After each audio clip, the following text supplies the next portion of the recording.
அவலும் பொரியும் இருந்துச்சுன்னா நல்ல soft and டேஸ்டான பஞ்சு போல் ஒரு சூப்பரான ஊத்தப்பம் செய்யலாங்க. அதனோட வீடியோ வந்து டிஸ்கிரிப்ஷன் லிங்கில் கொடுத்துருக்கேன், செக் பண்ணி பார்த்துக்கோங்க. இதுக்கு நல்ல ஒரு சூப்பரான வெங்காய சட்னி வைக்கலாங்க. அதுக்கு ஒரு பேனில் 1 டேபிள் ஸ்பூன் ஆயில் சேர்த்துட்டு 1 டீஸ்பூன் கடலைப்பருப்பு, உளுத்தம்பருப்பு, 10 பல்லு பூண்டு, 2 பெரிய வெங்காயம் நறுக்குனது, காரத்திற்கேற்ப வரமிளகாய், சின்ன நெல்லிக்காய் சைஸ் புளி, 1/2 டீஸ்பூன் உப்பு சேர்த்து எல்லாத்தையும் நல்லா வதக்கிட்டு ஆறின பிறகு மிக்ஸி ஜாரில் சேர்த்து ஒரு 2 ஓட்டு ஓட்டிட்டு கொஞ்சமாக தண்ணி சேர்த்து ஃபைனாக இந்த அளவுக்கு அரைச்சி எடுத்துக்கோங்க.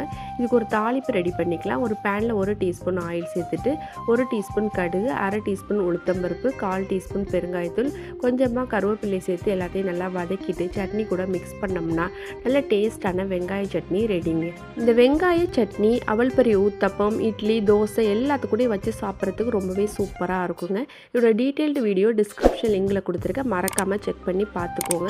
நம்ம சேனலையும் சப்ஸ்கிரைப் பண்ணிக்கோங்க. தேங்க்யூ.